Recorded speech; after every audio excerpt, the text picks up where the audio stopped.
Yeah, Tristar Family Production, Mark 12, Makatang Hinirang. Yeah, idolo.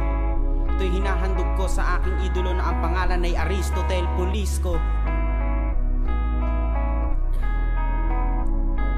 Ito ang buhay na pinasok ko, ito ang aking kwento. Isang rapper na hinangaan na inidolo, mga kanta niya sinaulo hanggang sa makabisado, mga tula na kung saan ay mabilis ang tono. Ito ang buhay na pinasok ko, ito ang aking kwento. Isang rapper na hinangaan na inidolo, mga kanta niya sinaulo hanggang sa makabisado, mga tula na kung saan ay mabilis ang tono.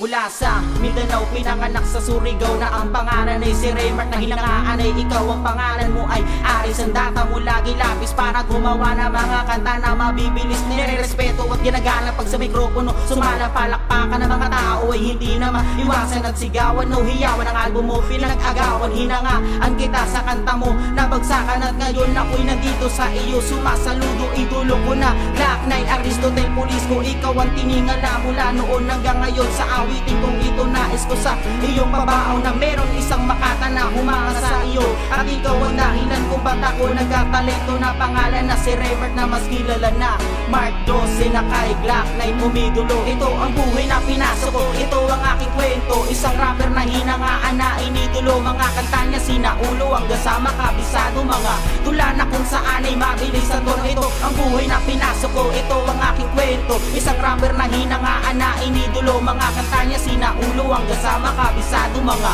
tula na kung saan ay mabilis ang tono. Isang idolo na hinangaan ng lubos, at hanggang ngayon ikaw pa rin ang aking boss, at hindi magtatapos ang tula kong ito na hindi babanggitin ng salitang idolo ko. Si Black Knight pati na si Francis Magalona, mga awit nila pamilyar na sa takilya at kilalang kilala ng buong masa. Mga tema ng kanta maganda sa panlasa, mapalab sumakabayan pati na makajos. Pag gayon ang kumanta, hinahangaan ng lubos sa Makatang Hinirang. Ngayon ako'y kabilang sa mga rapper na kinikilala at ginagalang. Pangalan na Raymart, na lumaking mahirap dahil sa idolo ako ay nagkapangarap, at nakita ko ang landas na matatahak. Salamat idolo dahil ikay aking nahanap. Ito ang buhay na pinasok ko, ito ang aking kwento. Isang rapper na hinangaan na inidolo, mga kanta niya sinaulo hanggang sa makabisado, mga tula na kung saan ay mabilis ang tono. Ito ang buhay na pinasok ko, ito ang aking kwento. Isang rapper na hinangaan na inidolo, mga kanta niya sinaulo hanggang sa makabisado, mga tula na kung saan ay mabilis ang tono. Ito ang buhay ko, ito ang kwento ko. Isang rapper na inidolo na ang pangalan ay Aristotle Polisco.